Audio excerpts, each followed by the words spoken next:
Our new video series is all about habitat evaluation, and in part 1, we're going to evaluate the response to a clear cut done by loggers. Mossy Oak Properties, where outdoorsmen find their favorite place.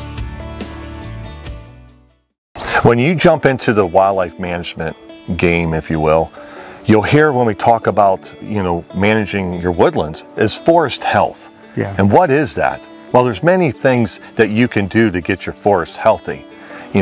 Selective cuts, thinnings, getting rid of your damaged trees, your unhealthy trees. But there's one aspect of getting your forest healthy again. It's not very popular, and people are uncomfortable. Right. When we talk about those uncomfortable feelings in wildlife management, that it is one of the best things in some circumstances that you can do for your forest. Absolutely. It's a tough pill to swallow, but what we're going to discuss in this video and what Eric is referring to is a clear cut.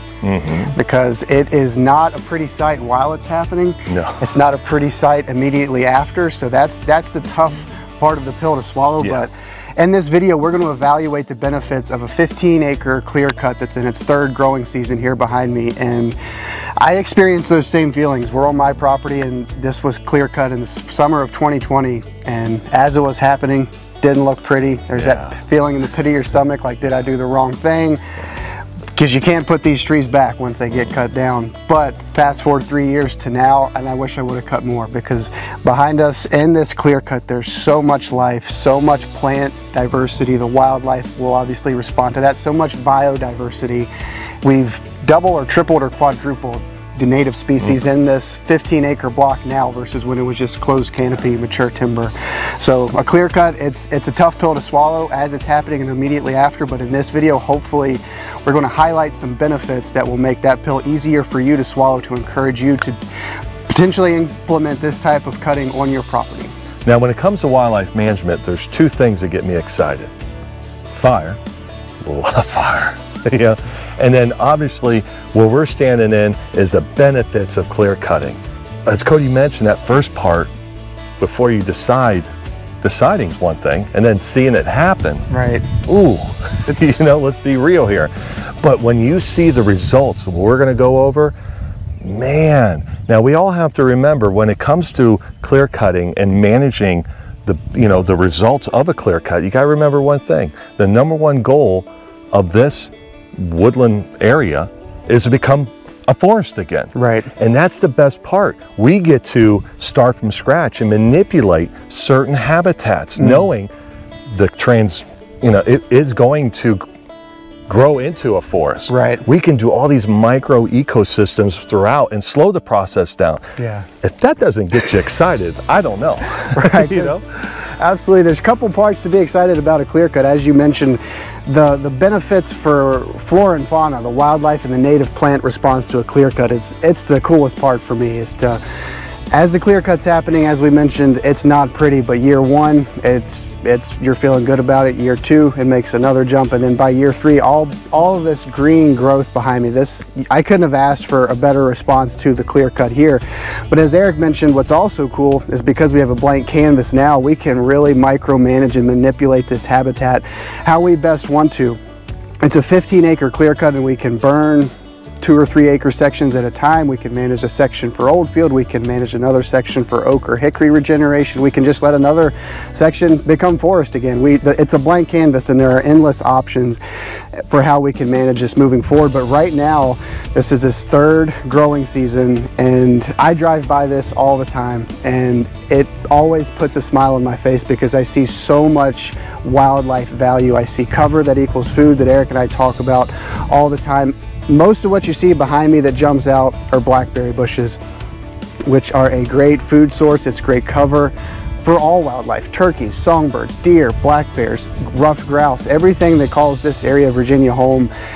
I haven't seen anything that dislikes a blackberry, but we've got so much more biodiversity here, which is what's really encouraging and really exciting for me. And I wish I would have gone back before I had the loggers do a clear cut, and in this 15-acre block, identified as many native plant species as I could, from grasses, sedges, forbs, up to trees. It was majority of Virginia pine and yellow poplar stand. And now, I mean, there's 50, 60 different native plant species. There's broom sedge. We have blackberry bushes, as we mentioned right here In front of us, here's a post oak seedling and then a white oak seedling right beside it. There are other native grasses, little blue stem. There's little raspberry bushes right here that you can see have been browsed on. The blackberry bushes are loaded with blackberries. This is great brooding habitat for turkey poults. As we talked about, there's oftentimes good nesting habitat and nesting opportunities, which these blackberry bushes provide that. But all this bare spoil, all this space for poults, not just turkey poults, but grouse chicks to navigate through. The blackberry bushes, especially the sedges, the grasses, are good umbrella plants. There's bare soil. I mean, Eric and I are swatting away gnats and bugs, which are a great protein food source for turkey poults.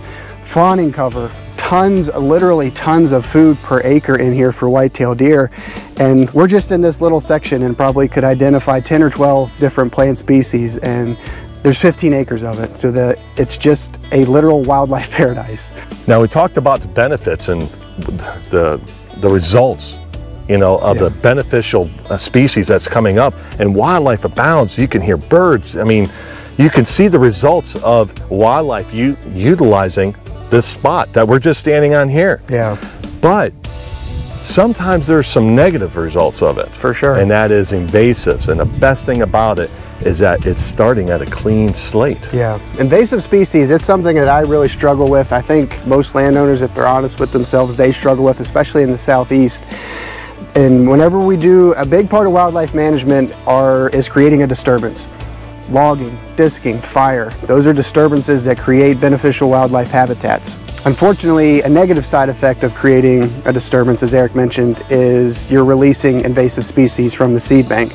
And you have to go into a clear cut, or even after post-burn, any type of disturbance, you have to go into it with that understanding, knowing that you're going to have a very positive plant response from your work in a native sense, from native vegetation, native plant communities, but there are also going to be some invasive species that you're going to deal with. And in this clear cut, I struggle with multiple.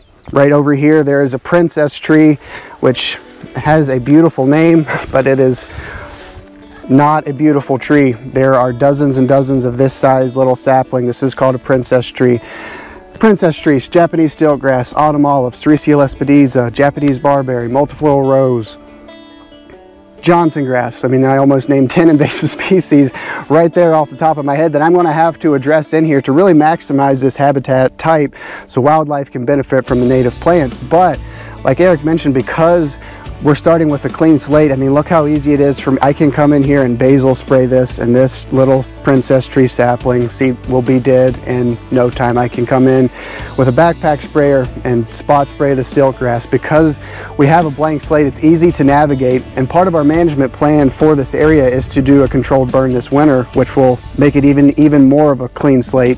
And the next spring and summer, I will easily be able to navigate through here with a sprayer and address these non-native invasive species and really give the native plants the resources they need to thrive, and as a result, the wildlife respond to it. But if possible, prior to a disturbance, whether it's a burn, especially in a clear cut, whenever you're going to remove trees or do some chainsaw work, try to get ahead of it if you can. I mean, you're never going to get, there's always going to be those invasive species that respond to the sunlight and the open area that you created as a result of your work. But if you can go into the area prior to the cutting and do the best you can with our autumn olive or multifloral rose, you're going to get ahead of the game. And it's never a battle that you'll win.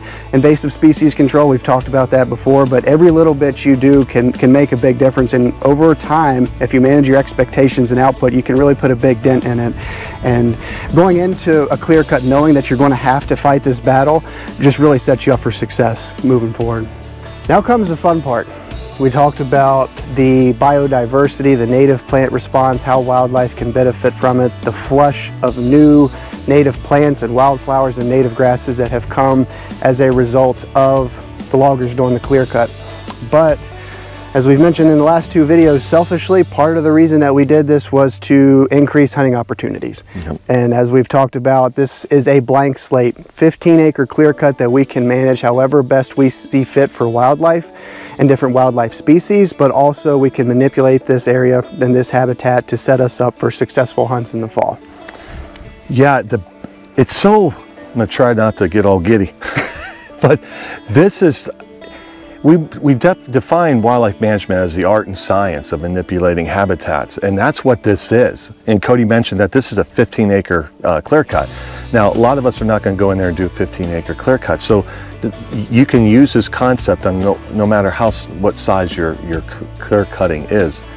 But again, now we can start manipulating how we want this to succeed. Now, we have to remember the #1 goal of this clear cut is to become a forest once again, and that is a good thing. But now we can go in there, hey, our wind is coming out of the east when in this thing, or it's coming out of the north or coming out of the west, and we can manipulate how we want food plots. We can manipulate how we want certain habitats are in and out of it. This is a blank slate. You have all the paint and you have the creativity to design this how you want. So what we do is, one thing that I like to do is walk around the clear cut and see what is growing. Hey, if it's all blackberry and those type rubus species, we'll do X there. If we find that there's a lot of forbs or grasses, we're going to utilize that, and we're going to manipulate with fire, maybe chemical, with each situation. And we make it a mosaic type thing that it all flows and makes sense. Using fire, using chemical, going in there with even chainsaws, like once again, and creating the environment that you want based on what is actually growing.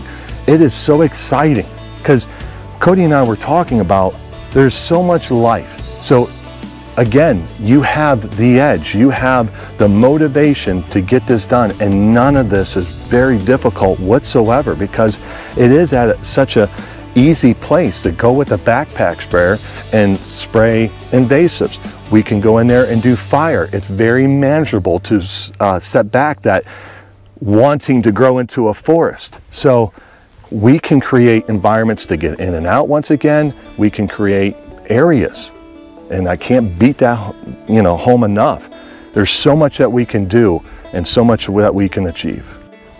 All right, for our last talking point, we're going to talk about predators and predation, but we're going to talk about predators and predation in a positive sense, which sounds a little backwards, but one of the many endless benefits of this clear cut, as we've talked about, we've created so much food and cover for wildlife and our charismatic game species like deer and turkeys and grouse and quail if we have them, songbirds. All those popular species that we relate to and connect with, but there are those villainous species, your coyotes, your black bears, your bobcats, your raptors, but they got to make a living too. And indirectly, we are not only helping those predators, but also taking some pressure off of the game species that we're managing for by creating this type of habitat.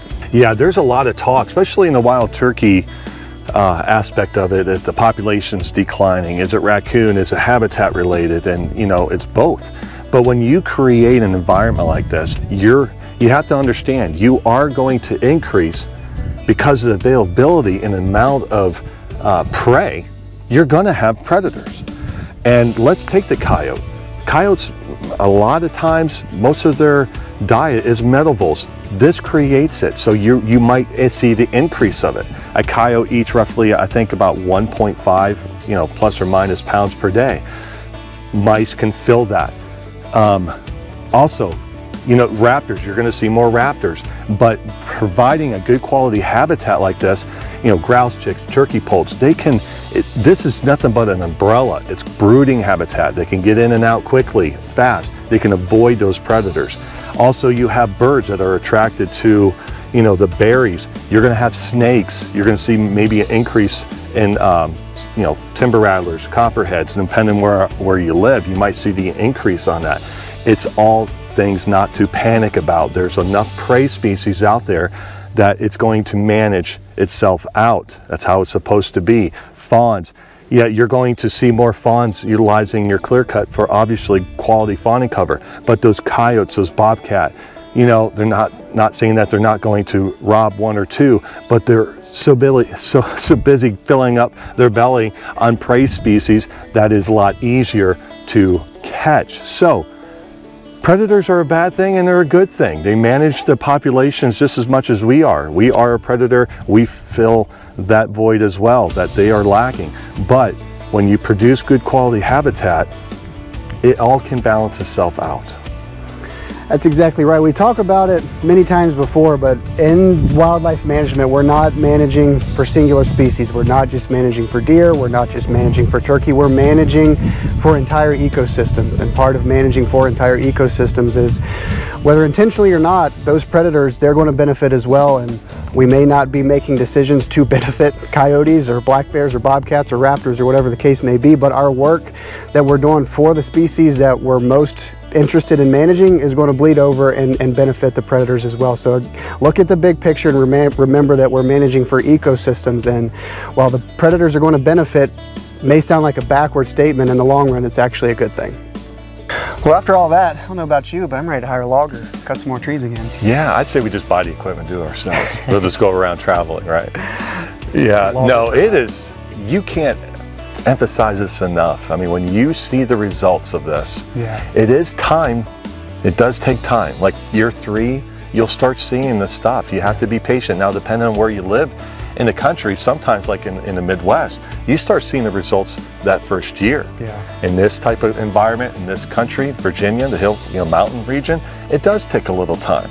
In the South, you probably see the results a lot quicker as well. So it depends on where you're at. Once you do see the results of it, you, like Cody said, like, let's hire another logger. It's inspiring. Once you do it, I've told Eric this before, and other people reference logging. You're always nervous when it's happening and after the fact, but once we get to this point, I wish I had cut more, and that's always the truth. We've cut timber on our property, we've done thinning, we've done clear cuts multiple times over the years, and it's the same process of emotions and feelings each time as it's happening.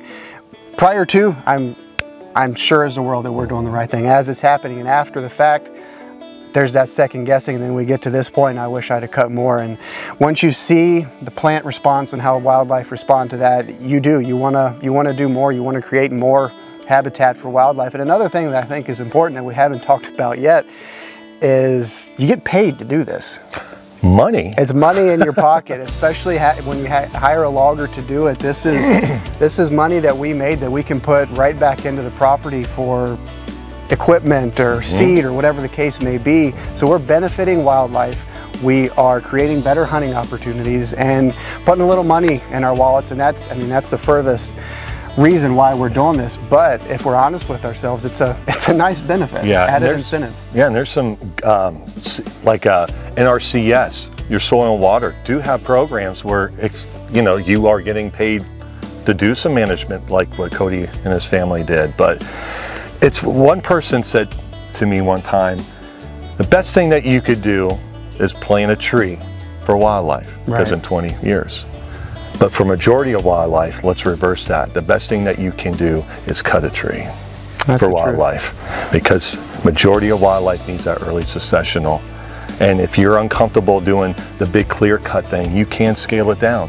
There's other types of cuts that you do your homework on, shelterwood cuts, that you can produce this oak or just a savanna type thing throughout your property, so you can have these little, this is smaller versions of that while still having a forest. Yeah, that's well said. And an important thing to remember prior to doing a clear cut is to remember that you're doing it for wildlife. And as Eric mentioned, the majority of our wildlife species require and thrive in early successional habitat, which is what we create as a result of a clear cut and a logging operation. And hopefully this video, with everything we talked about, what we showed you, how wildlife are responding to this type of habitat, will give you added incentive or maybe peace of mind to know that you can do a clear cut on your property and feel like you know you're doing the right thing. Mossy Oak Properties, where outdoorsmen find their favorite place.